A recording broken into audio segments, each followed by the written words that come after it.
Labor crimes are crimes committed against workers by employers. Anytime there's a workplace abuse that's occurring that rises to the level where it's actually violating the laws of Pennsylvania.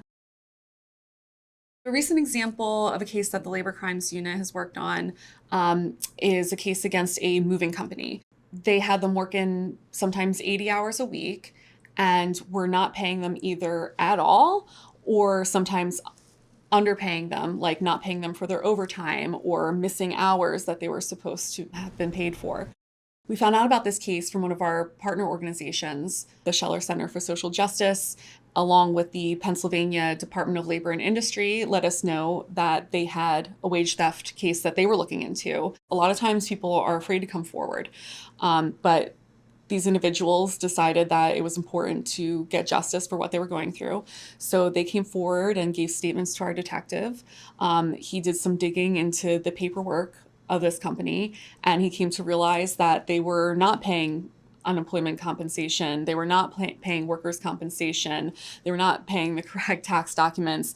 They were writing bad checks to their employees. They were pretending like their employees were independent contractors when really they are statutorily employees. They were also making the employees feel like they had no choice in their work situation. So if there was a day that they were supposed to not go to work, the employers would come by their house and say, no, you have to come to work today. If somebody got hurt because they fell off the truck and they wanted to go to the hospital, they didn't have that option. They were told that they had to keep working. So all these different ways of not paying workers what they're owed are forms of theft.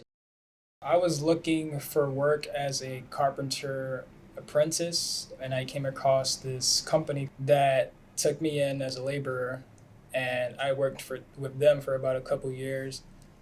And I had a few injuries on the job where, I would either be out from work or I actually got sent to the hospital.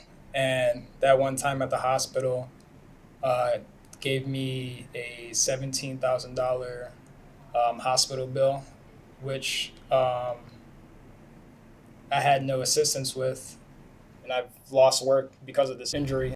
It's important to stop this sort of thing because you're ruining lives. There are very, very high rates of violation and inadequate resources to address those violations. And in many cases, the violations are really, really extreme and very similar to the kinds of crimes that DAs routinely prosecute. If a worker embezzles from an employer, no one questions whether that is criminal and should be a subject of criminal prosecution. We routinely prosecute cases where there are unemployment claimant fraud or workers' comp claimant fraud. And so really fairness and equity requires that prosecutors also bring cases when workers are the ones harmed by criminal acts, not just employers. Task force like this is important because again, it keeps the contractor on their toes to know that there's somebody watching and that the worker do have some resolve. We're clear we're a union and that we are the eyes of our members, but the person out there that don't belong to a union, who still have to work and survive for his family, to be taken advantage of, that's not a good thing. I want workers out there in Philadelphia to know that you don't have to deal with this. That if you think you are a victim of a crime, then you should come forward, that our office wants to help you. What I want employers to know, I want them to know that we are taking these crimes very seriously. They may have felt for a long time like this is just the cost of doing business, that there's not going to be a serious ramification for their actions. Not only is it morally terrible to treat workers in this way, but also you can and will, if we find out about it, be criminally prosecuted and potentially subject to criminal penalties.